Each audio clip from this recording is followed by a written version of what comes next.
Hello friends, welcome to study bus. ये video बहुत important है अगर आप कैट एग्जाम प्लान कर रहे हो, क्योंकि कैट एग्जाम की प्रिपरेशन जर्नी में एक ऐसा फेज आता है जब हमारा स्कोर इंप्रूव नहीं होता और हम जब एनालाइज करते हैं तो हमें समझ में नहीं आता कि प्रॉपर्ली मॉक्स को किस तरह से एनालाइज करें कि हमारे स्कोर बेटर हो पाए। काफी बार ये चैलेंज आता है कि मॉक में हम टाइम मैनेज नहीं कर पाते, कौन से क्वेश्चन पिक करने हैं, कौन से क्वेश्चन छोड़ने हैं, जिस वजह से हमारी पूरी प्रिपरेशन जो है उस पर एक डाउट क्रिएट हो जाता है। तो आज जो इस वीडियो में मैं एक बहुत ही डिटेल्ड एनालिसिस आपके साथ करने वाला हूं कि आपको किस तरह से मॉक्स को अटेम्प्ट करना है, अपने टाइम को कैसे मैनेज करना है, इसके साथ ही किस तरह से मॉक्स को एनालाइज किया जाता है, जिसके बाद आपके जो स्कोर्स हैं वो एक्चुअल एग्जाम में बहुत बेटर हो जाएंगे। साथ में आपके साथ शेयर करूंगा अपनी ABC स्ट्रैटेजी जो मैं खुद यूज करता हूं अपने एक्चुअल एग्जाम में, जिसकी वजह से मुझे काफी ज्यादा हेल्प होती है। तो अगर आप एक कैट के एस्पिरेंट हो तो ये वीडियो आपको एंड तक देखनी है, क्योंकि बहुत ज्यादा वैल्यूएबल इंसाइट्स आपको यहां से मिलने वाले हैं। So my name is Saurabh Kothari, let's start. और अगर आप कैट एग्जाम दे रहे हो तो हमारी टेस्ट सीरीज भी लॉन्च हो चुकी है, जिस टेस्ट सीरीज में आपको 25 नेशनल लेवल फुल लेंथ मॉक्स मिलते हैं बिल्कुल लेटेस्ट पैटर्न पे, जो 21 का लेटेस्ट पैटर्न है उसके ऊपर। इसके साथ ही भाई आपको 24 सेक्शनल मॉक्स मिलते हैं, 8 वर्बल के, 8 क्वांट्स के, 8 LRDA के, अगेन ऑन लेटेस्ट पैटर्न, जिसमें जो मेजरली क्वेश्चन होते हैं वो एकदम कैट लेवल क्वेश्चन होते हैं, जिससे आपको प्रॉपर आइडिया लग जाता है कि कौन से सेक्शन में कहां आपको इंप्रूवमेंट करना है। इसके साथ ही कैट 20, 19, 18, 17 सारे के सारे जो स्लॉट पेपर थे वो आपको मॉक की फॉर्म में एक्स्ट्रा मिल गए हैं। तो अगर आपको पता हो कैट 20 में 3 पेपर हुए थे, 19, 18, 17 में दो दो स्लॉट थे, तो टोटल 6, तो आपको 9 एक्स्ट्रा पेपर मिल गए हैं एंड इनको आप मॉक की तरह अटेम्प्ट कर सकते हो। उसके बाद आपके सामने डिटेल सॉल्यूशन आ जाते हैं। इसके साथ ही आपको सारे के सारे टॉपिक वाइज टेस्ट मिलते हैं वर्बल, LRDA, क्वांट्स के, जिसके बाद आप काफी ज्यादा इंप्रूवमेंट देख सकते हो। हर एक टॉपिक का आपको इजी, मॉडरेट, एडवांस तीनों लेवल का टेस्ट मिलता है, जिसको अटेम्प्ट करके आप अपना डिफिकल्टी लेवल भी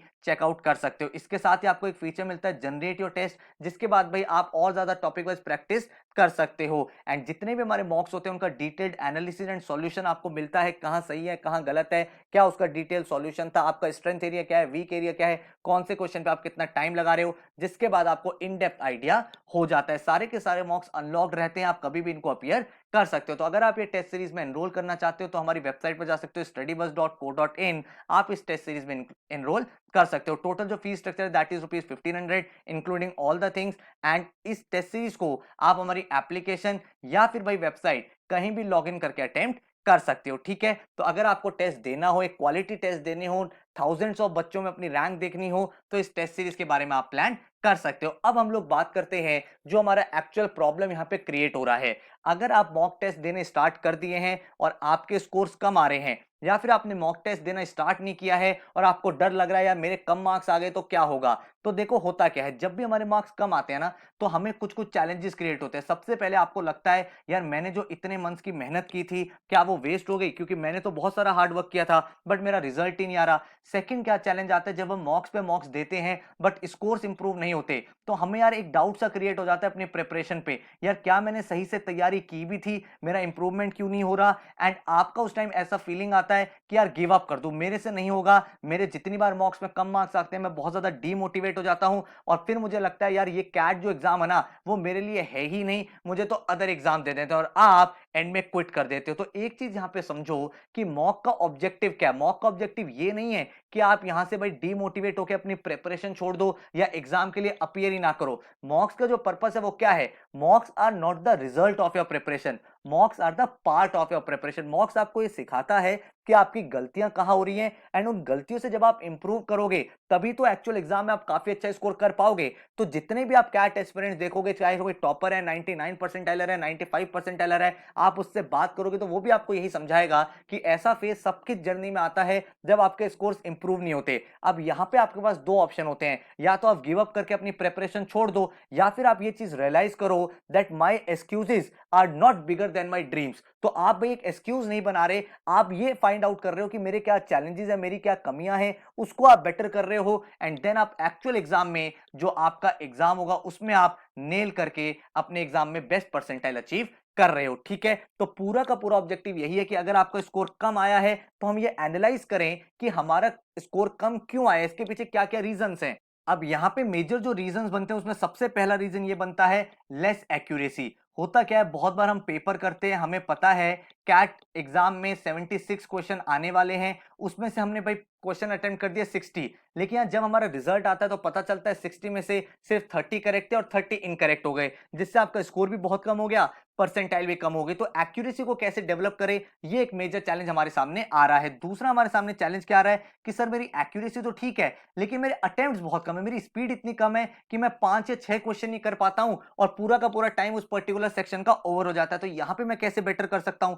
तीसरा ये है कि सर मुझे सब कुछ आता है, मेरे सामने क्वेश्चन है, मैं एनालिसिस के टाइम सॉल्व कर लेता हूं, लेकिन जब एक्चुअल एग्जाम चल रहा होता ना, तब मेरे से सॉल्व नहीं होता। मतलब आपका एक पैनिक बटन ऑन हो जाता है और उस पैनिक बटन से आप डील नहीं कर पाते। वो जो टाइमर है, जब वो चल रहा होता है, वो स्टॉप वॉच टाइप चल रही होती है, तो आपको लगता है यार टाइम जा रहा है, टाइम जा रहा है, और आपकी जो कंसंट्रेशन है वो क्वेश्चन सॉल्व में नहीं होती, वो ये रहती है जल्दी करो, जिससे आपका स्कोर कम हो रहा है। या फिर आपके सामने क्या चैलेंज आ रहा है कि बहुत ज्यादा आप सिली मिस्टेक्स कर रहे हो। होता क्या है, बहुत बार हम लोग क्वेश्चन सॉल्व कर रहे होते हैं और कभी कभी ऐसा भी होता है 3 इंटू 3 हम 6 लिख देते हैं। क्यों लिख देते हैं? क्योंकि भाई उस टाइम क्या कर रहे थे हमें समझ में नहीं आता, एक एग्जाम का प्रेशर होता है और हम ऐसी सिली मिस्टेक्स कर देते हैं जो शायद आप कभी नहीं करोगे, जिसकी वजह से आपका हर एक मॉक में स्कोर कम हो रहा है। देन आपके सामने नेक्स्ट चैलेंज आता है कि सर मेरा एक पर्टिकुलर सेक्शन बेकार है। जैसे मान लो आपने मॉक देना स्टार्ट किया, आपका वर्बल अच्छा हुआ, लेकिन आपका एलआरडीए पुअर है, तो एलआरडीए में आप सेट अटेम्प्ट ही नहीं कर पाते, जिसकी वजह से आप डीमोटिवेट हो जाते हो और नेक्स्ट सेक्शन जो आपका क्वांट्स का है वो भी खराब हो जाता है। तो एक पर्टिकुलर सेक्शन है जो आपके सामने ट्रबल क्रिएट कर रहा है। तो इन्हीं में से मेजर रीजंस रहते हैं स्टूडेंट्स के, जिसकी वजह से जो उनका स्कोर है वो कम आता है। अब हमारे सामने प्रॉब्लम पता चल गई है, हमने चैलेंजेस को आइडेंटिफाई कर लिया है, इसका सॉल्यूशन क्या है? तो जो मेरा सॉल्यूशन है उसमें दो कंपोनेंट है। सबसे पहला, मैं पेपर को अटेम्प्ट कैसे करूं उसकी सही स्ट्रैटेजी समझूं, और दूसरा, पेपर को जब मैंने अटेम्प्ट कर लिया उसके बाद एनालाइज कैसे करूं उसको सही तरीके से समझूं। अगर आपने ये दोनों चीजें डेवलप कर ली तो आप देखोगे इवेंचुअली एंड ग्रेजुअली आपका जो स्कोर है वो बहुत ज्यादा बेटर होता चला जाएगा। उससे पहले भाई आप अपना एक टारगेट स्कोर सेट करो। आपको पता है 2021 का जो आपका एग्जाम होने वाला है उसमें भाई आपका 2020 के पैटर्न पे पेपर हो रहा है, मतलब आपका 228 मार्क्स का पेपर होगा, 2 आवर्स का आपका एग्जाम होने वाला है एंड 120 मिनट जो हमारे पास टोटल हैं उसमें हर एक सेक्शन में आपको 40 मिनट्स मिलेंगे। अब इस टाइम में कैसे एग्जाम अटेम्प्ट करना है वो मैं आगे आपको बताने वाला हूं, लेकिन अपना एक टारगेट स्कोर सेट कर लो। टारगेट स्कोर मतलब सर 228 में से मैं अगर 101 अचीव कर लूं तो मैं 99 परसेंटाइलर बन सकता हूं। 101 का मतलब हो गया 45% पेपर मुझे अटेम्प्ट करना था। अगर मैं लास्ट ईयर के एक्चुअल डेटा की बात करूं, अगर मैं 95% टारगेट कर रहा हूं तो 76 marks which is 33% of the paper,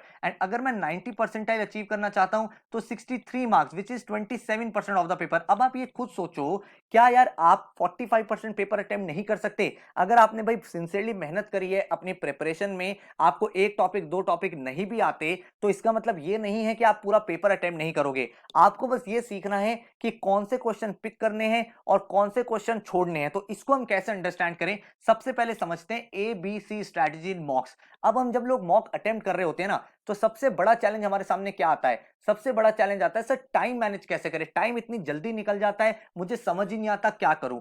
अब ये समझो ABC स्ट्रेटजी का मतलब क्या है। ए का मतलब होता है अभी करो, ठीक है, ये स्ट्रेटजी मैं खुद भी फॉलो करता हूं। बी का मतलब होता है बाद में करो, एंड सी का मतलब होता है छोड़ दो। अब इसका पर्पस क्या हुआ? इसका पर्पस ये हुआ कि जब आपने किसी मॉक को स्टार्ट किया, ठीक है, आपके सामने वर्बल सेक्शन सबसे पहले आया। वर्बल के आपके सामने कितने क्वेश्चंस आएंगे? आपके सामने 26 क्वेश्चंस आएंगे। एलआरडीआई के 24 क्वेश्चंस आएंगे एंड क्वांट्स के 26 क्वेश्चन आएंगे। तो वर्बल में अगर मेरे सामने 26 क्वेश्चंस हैं तो यहां पे ना ऐसा नहीं करना कि हर एक क्वेश्चन को सॉल्व करने में लगे हो। बहुत बार क्या होता है, हमें लगता है हम सॉल्व कर लेंगे और टाइम वेस्ट हो जाता है और बाद में देखते हैं लास्ट वाले क्वेश्चन बहुत इजी थे। और यहीं पे काम आती है ABC स्ट्रेटजी। अभी करो का मतलब ये होता है आपने क्वेश्चन को देखा, आपने गो थ्रू करा, आपको पता मैं इसका आंसर इंस्टेंटली निकाल सकता हूं, ये मेरे लिए एक इजी क्वेश्चन है या फिर इजी टू मॉडरेट क्वेश्चन है जिसको मैं सॉल्व कर सकता हूं। तो वो क्वेश्चन आप सबसे पहले करोगे। और जो क्वेश्चन आपको लगता है, मान लो आप एक क्वेश्चन भाई आपको पता है ये क्वेश्चन मैं कर तो सकता हूं लेकिन मुझे इसमें टाइम लग सकता है, तो उस क्वेश्चन को आप करोगे रिव्यू। वहां पे एक ऑप्शन होता है, आपने देखा होगा नीचे, जिस पे लिखा होता है review and move to the next question, तो आप रिव्यू पे टिक कर दोगे, नेक्स्ट क्वेश्चन पे आ जाओगे। एंड मान लो नेक्स्ट क्वेश्चन आपने देखा और आपने कहा मुझे इसका कॉन्सेप्ट ही नहीं पता क्या है, तो उस क्वेश्चन को आप एब्सोल्युटली छोड़ दोगे, उधर हम टाइम वेस्ट नहीं करेंगे। तो इसका फायदा क्या हुआ, जब आपने ये स्ट्रेटजी फॉलो करी तो लेट से आपने स्टार्टिंग के 25 मिनट्स में पूरा का पूरा सेक्शन गो थ्रू कर लिया एंड आउट ऑफ 26 क्वेश्चन आपने भाई लेट से 13-14 इजी वाले क्वेश्चन सारे के सारे सॉल्व कर लिए। अब आपने हो सकता है 5 से 6 क्वेश्चन ऐसे हों जो रिव्यू के लिए मार्क करे हो, तो जो आपके पास एडिशनल 15 मिनट्स बचे हैं उस पर्टिकुलर सेक्शन में, आपने वो रिव्यू वाले 5 टू 6 क्वेश्चन अटेम्प्ट कर लिए। अब अगर आपका इनमें टाइम जा भी रहा है तो ये प्रॉब्लम नहीं होगी कि कोई इजी क्वेश्चन आपका रह गया, क्योंकि वो आपने ए वाली कैटेगरी में पहले ही सॉल्व कर लिया है। और जो क्वेश्चन आपने रिव्यू के लिए मार्क ही नहीं करा, उसको बार बार रीड करके बार बार उस क्वेश्चन पे आके आपका टाइम भी वेस्ट नहीं होगा। सिमिलरली यही स्ट्रेटजी आपको क्वांट्स में फॉलो करनी है और यही स्ट्रेटजी आपको एलआरडीए में फॉलो करनी है। तो अगर आप ये चीज फॉलो करोगे तो आप खुद देखोगे जो आपके नंबर ऑफ अटेम्प्ट्स हैं वो आपके अटेम्प्ट्स इंप्रूव होते चले जाएंगे एंड आप देखोगे आपकी परफॉर्मेंस 20 to 30% बेटर हो गई इन टर्म्स ऑफ अटेम्प्ट्स। अगर मान लो आज की डेट में आप 76 में से सिर्फ 40 क्वेश्चन अटेम्प्ट कर पा रहे हो, और जब आप ये एबीसी स्ट्रेटजी इंप्लीमेंट करोगे तो आप खुद बताओगे कि भाई सर मैं आप 50 से 60 क्वेश्चन अटेम्प्ट करने लगा हूं, क्योंकि वो सारे क्वेश्चन जो पहले मेरे से इसलिए छूट जाते थे कि मैं उन्हें देख ही नहीं पाता था, अब ऐसा नहीं हो रहा है। अब एटलीस्ट मैं सारे क्वेश्चन को गो थ्रू कर रहा हूं एंड जो क्वेश्चन आसान है उनको मैं अटेम्प्ट कर पा रहा हूं। तो ये तो कहानी बनी नंबर ऑफ अटेम्प्ट्स की। अब बात आती है सर हम एक्यूरेसी कैसे करें। उसके लिए इंपॉर्टेंट है कि आप राइट वे समझो कि अपने मॉक को एनालाइज कैसे करना है। देखो अब ये ना एक पूरा का पूरा प्रोसेस है, इस प्रोसेस को आपने समझ लिया तो इवेंचुअली आपका स्कोर बेटर होता चला जाएगा। ठीक है, अब देखो मैं आपको पूरी टेक्निक समझाता हूं एनालिसिस की। जब मैं बात करता हूं, लेट से मेरे सामने 76 क्वेश्चन मॉक में आए, ठीक है।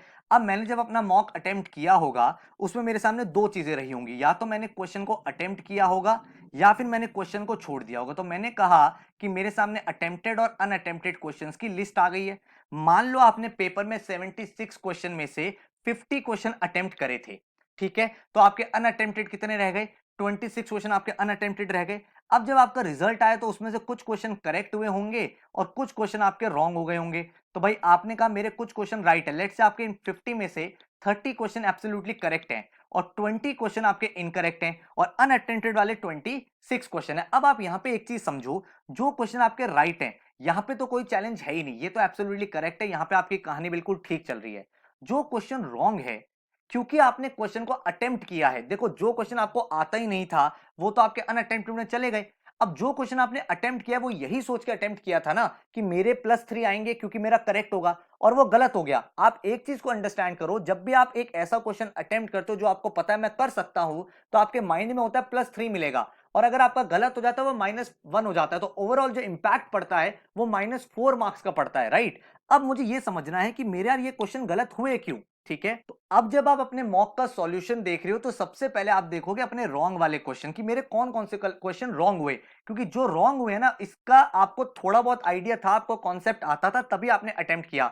तो यहां पे आपको चेकआउट करना है क्या मेरे से कोई सिली मिस्टेक हो गई थी, या मैंने क्वेश्चन कोई गलत रीड कर दिया था, या फिर मैंने क्वेश्चन को मिसअंडरस्टैंड कर दिया था, क्वेश्चन कुछ और पूछ रहा था मैंने कुछ और आंसर कर दिया। तो वो आप छोटी मोटी जो मिस्टेक्स है उसको आप रेक्टिफाई कर लोगे तो ये जो आपकी एक्यूरेसी है वो यहां से इंप्रूव हो जाएगी। ये जो रॉन्ग वाले क्वेश्चन है ना, इस पे अगर आप थोड़ा सा टाइम लगाओगे कि मेरा क्या बेसिक एरर हो रहा है, किस वजह से मेरे अटेम्प्टेड वाले क्वेश्चन रॉन्ग हो रहे हैं, तो यहां पे आप काफी ज्यादा इंप्रूवमेंट ले आओगे। देन उसके बाद आप मूव ऑन करोगे अनअटेम्प्टेड क्वेश्चन की तरफ, जो क्वेश्चन आपने अटेम्प्ट ही नहीं किए थे। अब आपको यह समझना है क्या यहां पे कोई नया कॉन्सेप्ट था या फिर कुछ ऐसा था जो आपको आता था बट यू फॉरगॉट, ठीक है। तो उसके आप प्रॉपर नोट्स बना लोगे ताकि फ्यूचर में जब उस टाइप के क्वेश्चन आए तो आप अटेम्प्ट कर पाओ। तो यहां से आपकी क्या चीज डेवलप हो गई, यहां से आप नए क्वेश्चन करना भी सीख गए हो, न्यू क्वेश्चन, जिससे आपके अटेम्प्ट फ्यूचर में इंप्रूव होंगे और यहां से आपकी एक्यूरेसी इंप्रूव होगी। तो ये दो चीजों को एनालाइज करना है। तो एनालिसिस टाइम सबसे पहले जो राइट वाले क्वेश्चन है वो तो एब्सोल्युटली करेक्ट है, उसमें अगर आप देखना चाहो तो बस ये देख सकते हो क्या क्वेश्चन को करने का कोई फास्टर वे था। जो रॉन्ग वाले क्वेश्चन है वो आप सेकंड स्टेप पे चेक करोगे कि उसमें मिस्टेक हुई क्या, उसके आप प्रॉपर नोट्स बनाओगे। एंड अनअटेम्प्टेड वाले में आपको ये अंडरस्टैंड करना है कि यहां पे क्या कोई नया कॉन्सेप्ट था तो फिर मेरे से क्या क्या एरर हो गया और क्या मुझे यहां से सीखने को मिला जो मैं फ्यूचर वाले मॉक्स में ध्यान रखूंगा, ठीक है। इसके बाद जो आपको नेक्स्ट चीज ध्यान रखनी है, आपको मैं बताता हूं इंडिविजुअल सेक्शंस को कैसे अटेम्प्ट करना है। अब यहां पे हमारे सामने 3 सेक्शंस आने वाले हैं, राइट। सबसे पहले मेरे सामने वर्बल का सेक्शन है, वर्बल के बाद मेरे पास एलआरडीआई है और एलआरडीआई के बाद मेरे पास क्वांट्स है। अब वर्बल में जो आपने मेजरली देखा है 26 क्वेश्चन यहां पे आने वाले हैं, एलआरडीआई में 24 क्वेश्चन आने वाले हैं एंड क्वांट्स में 26 क्वेश्चन आने वाले हैं। तो वर्बल में आपको क्या चीज समझनी है कि आरसी के क्वेश्चन आते हैं, उसके बाद आपके सामने पैरा समरी के क्वेश्चंस आते हैं, पैरा समरी के बाद आपके पास पैरा जंबल्स के क्वेश्चन आते हैं एंड इसके साथ ही आपके सामने पैरा कंप्लीशन के क्वेश्चन बनते हैं, ऑलराइट। अब यहाँ पे होता क्या है, वर्बल में सबसे ज्यादा प्रॉब्लम आता है कि बच्चों की एक्यूरेसी डेवलप नहीं होती। तो उसके लिए आपको क्या चीज करनी है, डेली ना आप 2 आरसी सॉल्व करने की हैबिट डालो, क्योंकि डेली जब आप 2 आरसी सॉल्व करोगे ना, तो उससे होगा क्या, एक तो आपको वैरायटी मिलेगी। आप किसी दिन इकोनॉमी के ऊपर कर रहे हो, किसी दिन टेक्नोलॉजी के ऊपर कर रहे हो, किसी दिन स्पेस के ऊपर कर रहे हो, किसी दिन लिटरेचर के ऊपर कर रहे हो, किसी दिन हिस्ट्री का आरसी है, उनको आप सॉल्व कर रहे हो। अब जितने भी आरसीज होते हैं ना, वो डिफरेंट डिफरेंट टाइप के जरूर होते हैं, डिफरेंट डिफरेंट आर्टिकल्स होते हैं, बट अगर आप फॉर्मेशन ऑफ क्वेश्चंस देखोगे ना, वो बहुत पर्टिकुलर होती है, वो बहुत सिमिलर होती है। जैसे क्वेश्चन आपका मेन आइडिया के ऊपर बनता है, क्वेश्चन आपका इन्फ्रेंस के ऊपर बनता है, क्वेश्चन आपका इंप्लिसिट एक्सप्लिसिट स्टेटमेंट के ऊपर बनता है, और क्वेश्चन आपका स्ट्रॉन्ग एंड वीक आर्गुमेंट के ऊपर बनता है। तो यही कुछ 10-12 टाइप ऑफ क्वेश्चन होते हैं जो हर एक आरसी में डिफरेंट डिफरेंट तरीके से पूछे होते हैं। जब भी आप मॉक का एनालिसिस करते हो, तो मॉक के एनालिसिस में ना आरसी के सॉल्यूशन को रीड करा करो और एक्सप्लेनेशन देखा करो। क्योंकि आप जब क्या करोगे, जब आप 4-5 मॉक्स में जब अटेम्प्ट करोगे, उनके आरसीज को एनालाइज करोगे, तो आपको ऑटोमेटिकली समझ में आ जाएगा कि यार जो करेक्ट आंसर होता है ना, उसमें ये कुछ चीजें हैं जो ध्यान रखनी होती है। जब इंप्लिसिट स्टेटमेंट का क्वेश्चन होता है ना, तो ये सारी चीजें हैं जो ध्यान रखनी है। तो हम लोग भी जब आपको मॉक्स प्रोवाइड करते हैं, तो मेक श्योर करते हैं आपको डिटेल्ड सॉल्यूशन दे, ताकि आप एक पैटर्न डेवलप कर पाओ कि इस टाइप के क्वेश्चन में ये टाइप का हमें आंसर देना होता है, जिससे आपकी एक्यूरेसी ऑटोमेटिकली इंप्रूव हो जाएगी। मैं खुद ये चीज अडॉप्ट करता हूं, मैं इसी तरह से पूरे के पूरे आरसीज प्रैक्टिस, तो मैं इतने आरसीज सॉल्व करे हुए हैं कि अब मुझे ये आइडिया हो गया कि इस टाइप के क्वेश्चन में ये इंपॉर्टेंट की पॉइंट्स हैं जिसका ध्यान रखना है। ठीक है, देन इसके बाद अगर मैं नॉन आरसी क्वेश्चंस की बात करूं, लेट्स से मैं पैरा जंबल्स की बात कर रहा हूं, तो पैरा जंबल्स में क्या होता है, पैरा जंबल्स में कुछ ऐसी ट्रिक्स होती हैं, कुछ ऐसे कॉन्सेप्ट्स होते हैं जिसके बाद आपकी एक्यूरेसी बहुत ज्यादा इंप्रूव हो जाती है। जैसे अगर मान लो पैरा जंबल्स की बात करें, तो यहाँ पे आपको ऑर्डरिंग ऑफ स्टेटमेंट्स करनी है, राइट। अब ऑर्डरिंग जब आपको करनी है, तो आपको कुछ कुछ चीजें पता होनी चाहिए। मान लो आप वर्ल्ड हेल्थ ऑर्गेनाइजेशन की बात कर रहे हो, तो अगर आपको एक स्टेटमेंट दिया हुआ है जिसमें वर्ल्ड हेल्थ ऑर्गेनाइजेशन पूरा लिखा हुआ है, और बाकी जो फर्दर स्टेटमेंट्स है उसमें डब्ल्यूएचओ लिखा हुआ है, तो ये बाय डिफॉल्ट हमें हो जाता है कि भाई जहां पे शॉर्ट फॉर्म लिखी है, एब्रीविएशन लिखा है, वो स्टेटमेंट्स हमेशा बाद में आएंगे, और जिसमें पूरा नाम लिखा है वो पहले आएगा। तो आपको एक क्रोनोलॉजी समझ में आ जाती है। तो अगर आपने इसके कॉन्सेप्ट्स बिल्ड कर लिए, तो ऑटोमेटिकली यहां पे आप इंप्रूव कर सकते हो। बहुत सारे लोग गलती क्या करते हैं कि वो वर्बल में सिर्फ आरसी की प्रैक्टिस करते हैं और इनकी प्रैक्टिस ही नहीं करते, जबकि ये ऐसे टॉपिक्स होते हैं जो काफी ज्यादा स्कोरिंग होते हैं, और यहां पे आप एक्यूरेसी डेवलप कर सकते हो। सिमिलरली अगर आप पैरा कंप्लीशन की बात करोगे, तो पैरा कंप्लीशन में कॉन्सेप्ट होता है कि जो पैराग्राफ का थीम है उसी के ऊपर आपको कंप्लीट करना है, ऐसा नहीं कोई नया कॉन्सेप्ट इंट्रोड्यूस कर रहे हो। तो ये सब चीजें जब आपको पता होती हैं, तो आप यहां पे इंप्रूव कर सकते हो। तो वर्बल के बाद अगर मैं आपसे बात करूं किसकी, एलआरडीआई की, तो एलआरडीआई में पैटर्न कैसे आएगा, एलआरडीआई में टोटल आपके सामने 5 सेट्स आएंगे, ठीक है। और इन 5 सेट्स में 3 सेट आपके ऐसे होंगे जिसमें 4 क्वेश्चंस होंगे, एंड 2 सेट आपके ऐसे होंगे जिसमें आपके 6 क्वेश्चंस होंगे। तो टोटल मेरे सामने कितने क्वेश्चंस हो गए, टोटल मेरे सामने 24 क्वेश्चंस हो गए, ठीक है। अब आपको क्या चीज समझनी है कि एलआरडीए के सेट में कुछ ऐसे सेट होते हैं जो इजी होते हैं, कुछ मॉडरेट होते हैं, और कुछ डिफिकल्ट होते हैं, ठीक है। तो आपको सीधा ऐसे नहीं करना कि एलआरडीए का पेपर आया और आपने हर एक क्वेश्चन करना अटेम्प्ट करना स्टार्ट कर दिया, नहीं। आप स्टार्टिंग के 2-3 मिनट्स स्पेंड करोगे, आप पांचों सेट को एक बार गो थ्रू करोगे, एंड आप देखोगे वो कौन सा टॉपिक है जो आपका स्ट्रॉन्ग एरिया है, और आप उसे जल्दी सॉल्व कर सकते हो। आपको क्वेश्चन जो जज करना है ना, वो हमेशा क्वेश्चन की मेरिट से जज करना है। बहुत बार बच्चे गलती क्या करते हैं, सर इतना बड़ा क्वेश्चन था डीआई का, तो हमने छोटा वाला अटेम्प्ट किया। अरे भाई ये भी तो समझो, जितना ज्यादा डेटा दे रखा है उतनी कम हिडन इन्फॉर्मेशन है, और जितना कम डेटा है उतनी हिडन इन्फॉर्मेशन होगी जो आपको डिकोड करनी पड़ेगी। तो मैं तो हमेशा प्रेफर करता हूं जिसमें जितना ज्यादा डेटा वो पहले सॉल्व करूं, क्योंकि वहां पे सिर्फ कैलकुलेशन का गेम रह जाता है, डेटा इंटरप्रेट करना है, बट हिडन डेटा फाइंड नहीं करना। तो आपको भी अंडरस्टैंडिंग बनानी है कि मेरे कौन से ऐसे स्ट्रॉन्ग टॉपिक्स हैं जहां पे मैं अच्छा स्कोर कर सकता हूं, ठीक है। और ये चीज आपको यहां पे समझ में कब आएगी, जब आप मल्टीपल सेट सॉल्व करोगे। तो डेली की हैबिट डालो कि मैं 2 सेट यहां पे सॉल्व कर रहा हूं, मॉर्निंग में एक डीआई का कर लो, एक एलआर का कर लो, ठीक है। और जब आप ये देखोगे ना, 5 सेट्स है, इन 5 सेट्स में से आपको 2 सेट ऐसे दिखेंगे जो इजी होंगे, उसका 2 सेट आपको ऐसे दिखेंगे जो मॉडरेट होंगे, और एक सेट ऐसा होगा जो एक्सट्रीमली डिफिकल्ट होगा। अब ऐसा नहीं करना कि आप पूरा का पूरा टाइम एक्सट्रीमली डिफिकल्ट वाले में वेस्ट कर दो। इसीलिए बार बार आपको बोल रहा हूं कि आप शुरू के 3-4 मिनट्स यहां पे स्कैन करो अपने पूरे के पूरे सेक्शन को,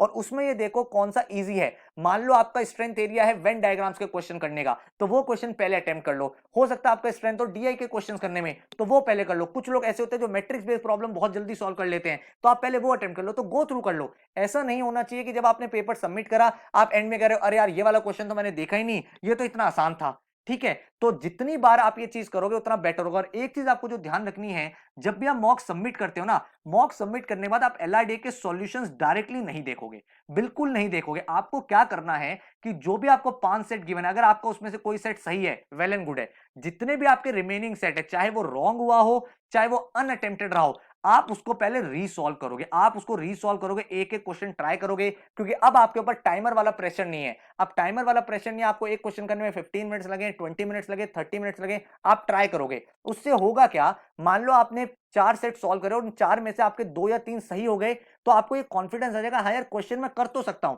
फिर आपकी जो फाइट रहेगी वो रहेगी सिर्फ टाइमर के साथ डील करने में, जो ऑटोमेटिकली इंप्रूव हो जाएगी जब आप नंबर ऑफ क्वेश्चन प्रैक्टिस करोगे। ठीक है, अब अगर मैं बात करूं क्वांटिटेटिव एप्टीट्यूड की, तो क्वांटिटेटिव एप्टीट्यूड में क्या होता है, ओवर द ईयर्स जो ये सेक्शन है ना, ये कंपैरेटिवली डिफिकल्ट से मॉडरेट रह गया है। ठीक है, अब यहां पे वो क्वेश्चन इतने डिफिकल्ट नहीं आते जितने आज से 5 साल 6 साल पहले आया करते थे। उसका रीजन यही है कि पेपर को बैलेंस किया जा रहा है। पेपर को ऐसा नहीं बनाया जा रहा है कि यार ये इंजीनियर फेवर पेपर हो जाए, साइंस वाले स्टूडेंट्स के लिए आसान हो जाए, जो कॉमर्स या मैनेजमेंट वाली फील्ड के उनके लिए वीक रहे। अब एलआरडीए को डिफिकल्ट बनाया जाता है क्योंकि ये सबके लिए नया सेक्शन होता है। क्वांटिटेटिव एप्टीट्यूड मोर और लेस मॉडरेट रहता है। अब अगर मैं 26 क्वेश्चन की आपके सामने बात करूं, तो ये जो 26 क्वेश्चन होते हैं ना, इन 26 क्वेश्चन में से अगर आप इनका डिवीजन देखोगे, सो 12 टू 13 क्वेश्चन जो आपके होते हैं वो इजी होते हैं, मतलब डुएबल होते हैं, आप किसी भी सिचुएशन में कर सकते हो। उसके बाद अगर आप देखोगे 6 टू 7 क्वेश्चन मॉडरेट होते हैं, एंड आपके 5 टू 6 क्वेश्चन जो होते हैं वो एडवांस लेवल के होते हैं। तो आपको ये फिगर आउट करना है कि कौन से क्वेश्चन इजी है। बहुत बार ऐसा होता है कि जब आप क्वेश्चन कर रहे होते हो तो आप क्वेश्चन को जल्दी सॉल्व कर सकते हो ऑप्शन की हेल्प से, आप क्वेश्चन को जल्दी सॉल्व कर सकते हो अप्रोक्सीमेशन से, एलिमिनेशन टेक्निक से, सब्स्टिट्यूशन मेथड से, तो उनसे आप क्वेश्चंस को ट्राई करो। लेकिन उसके पीछे जो आपका फाउंडेशन है वो कॉन्सेप्ट्स का है। तो अगर आपके कॉन्सेप्ट स्ट्रांग है तो ये सारे के सारे शॉर्टकट्स आप एक्चुअल एग्जाम में यूज भी कर सकते हो और इससे आपको बेनिफिट भी मिलेगा। सेकंड इंपॉर्टेंट थिंग क्या है, क्वांट्स में काफी सारे क्वेश्चन टीटा वाले भी आते हैं। काफी सारे लोग टीटा वाले क्वेश्चन नहीं करते, सर ऑप्शन वाले आसान रहते हैं। लेकिन अगर आप कंपैरेटिव एनालिसिस करोगे, आप किसी भी साल का पेपर उठा के देख लो, तो जो टीटा वाले क्वेश्चन होते हैं वो कंपैरेटिवली इजियर होते हैं बाकी क्वेश्चन से। ठीक है, तो ये वाले क्वेश्चन भी आपको अटेम्प्ट करने हैं। नेक्स्ट जो आपको यहां पे एक चीज अंडरस्टैंड करनी है वो ये है कि कौन कौन से ऐसे टॉपिक्स हैं जो भाई आते ही आते, जैसे अगर मैं मान लो आपसे बात करूं कैट एग्जाम की या किसी भी एंट्रेंस एग्जाम की, उसमें अरिथमेटिक और एल्जेब्रा, ये दो ऐसे पोर्शन है जिनका वेटेज एक अच्छा खासा वेटेज रहता है। और अगर आपने इन दोनों मॉड्यूल्स पे एक स्ट्रॉन्ग कमांड बना ली तो आप ओवरऑल क्वांट्स में अच्छा परफॉर्म कर पाओगे। तो आपका ये आइडिया रहना चाहिए कि जितने भी क्वेश्चंस हैं इन दो टॉपिक्स के वो तो आपको आने ही आने चाहिए। इसके साथ ही जो भी आपके स्ट्रॉन्ग एरियाज हैं वो आप अंडरस्टैंड करो। देखो क्वांट्स में ना जो आपके सारी की सारी आर्ट है, वो आर्ट ये है कि आप कौन सा क्वेश्चन पिक कर रहे हो और कौन सा क्वेश्चन छोड़ रहे हो। बहुत बार हम मैथमेटिक्स में क्वांटिटेटिव एप्टीट्यूड में स्पेसिफिकली ये गलती कर देते हैं कि एक क्वेश्चन हमारे सामने आता है,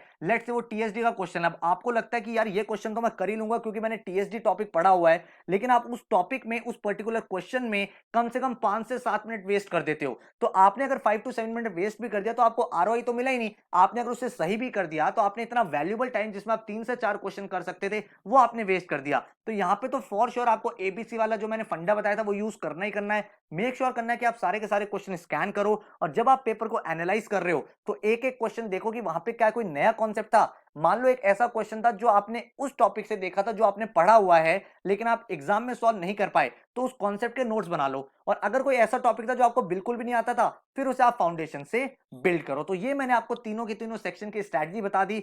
अब आपको नेक्स्ट इंपॉर्टेंट और लास्ट चीज जो ध्यान रखनी है वो ये है कि मान लो आपने पहला मॉक अटेम्प्ट किया, आपने फर्स्ट मॉक अटेम्प्ट किया, आपने कहा सर मेरा टारगेट है 101 मार्क्स, 99 परसेंटाइल मुझे अचीव करना है। आपने पहला मॉक अटेम्प्ट करा और पहले मॉक में आपका स्कोर आया लेट्स से 30 मार्क्स। अब आपने पहले मॉक को एनालाइज कर लिया।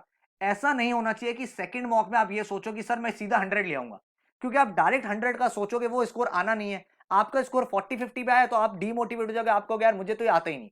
आप अपना एक माइंड मेकअप करो कि भाई ये एक प्रोसेस है, ये एक जर्नी है, और जब जर्नी कंप्लीट होगी तभी रिजल्ट आएगा। इसका मीनिंग ये हुआ कि आप अपना टारगेट बना लो, सर मैं ना 20 मॉक्स अटेम्प्ट करूंगा, लेट्स से मैं 25 मॉक्स अटेम्प्ट करूंगा, जितने आप करना चाहो। तो लेट्स से आप 20 मॉक्स का टारगेट रख रहे हो, फर्स्ट मॉक में आपका 30 मार्क्स आया, आपका टारगेट ये होना चाहिए +5 स्ट्रैटेजी। कौन सी स्ट्रैटेजी मैं कह रहा हूं, +5 स्ट्रैटेजी। आपको हर एक मॉक में 5 मार्क्स से इंप्रूव करना है। 5 मार्क्स का मतलब हो गया अप्रोक्सीमेट 2 क्वेश्चन सही करने आपको। तो अगर आप हर मॉक में 5 मार्क्स से इंप्रूव कर रहे हो तो आप खुद सोच, अगर आप 20 मॉक्स अपीयर कर रहे हो तो 20 इंटू 500 मार्क्स का इंप्रूवमेंट तो वही हो गया, और पहले से आपका 20-30 आ रहा है तो आप 120-130 की रेंज में पहुंच गए हो। तो आपको इस प्रोसेस में बिलीव करना पड़ेगा कि अगर आप 30 से 35, 35 से 40, 40 से 45 जा रहे हो तो इसका मतलब एक बहुत अच्छा इंप्रूवमेंट है। और जब आप 20 मॉक्स फिनिश कर लोगे तो ऑटोमेटिकली आप उस लेवल पे पहुंच जाओगे जहां पे आप जाना चाहते हो। मैक्सिमम कैट एस्पिरेंट्स गलती यही करते हैं, वो शुरू के 3-4 मॉक्स देते हैं, उसके बाद वो कोई मॉक अपीयर ही नहीं करते, और इस वजह से उनकी वो परफॉर्मेंस कभी इंप्रूव नहीं होती। लेकिन अगर आप ये बिलीव कर लो और अगर आप ये चीज अंडरस्टैंड कर लो और अपने आप को ये ट्रस्ट फैक्टर दिलाओ कि यार मैं कंसिस्टेंट रहूंगा, मैं 20 मॉक्स अपीयर करूंगा, तो आपको खुद अपनी परफॉर्मेंस में काफी अच्छा रिजल्ट देखने को मिल जाएगा। तो आई होप आपको ये वीडियो समझ में आई होगी। काफी डिटेल में हमने मॉक के ऊपर बात करी है, किस तरह से अपनी स्ट्रैटेजी को बिल्ड करना है, टाइम के ऊपर हमने बात करी है, टॉपिक के ऊपर बात करी है, इंडिविजुअल सेक्शन के ऊपर बात करी है, पेपर को अटेम्प्ट कैसे करना है। तो पूरा का पूरा इन एंड आउट मैंने आपको मॉक की स्ट्रैटेजी यहाँ पे समझा दिया। तो अगर आप मॉक्स परचेज करना चाहते हो, इस नंबर पे आप व्हाट्सएप कर सकते हो, अदरवाइज आप वेबसाइट पर डायरेक्टली जा सकते हो। और इस वीडियो को सबके साथ शेयर करना ताकि सब लोग अपने मॉक्स में बेटर कर पाए एंड ओवरऑल एक्चुअल एग्जाम में अच्छा परफॉर्म करें। एक बात हमेशा ध्यान रखना, that we are not going to accept defeat until we compete. So take care. Good luck.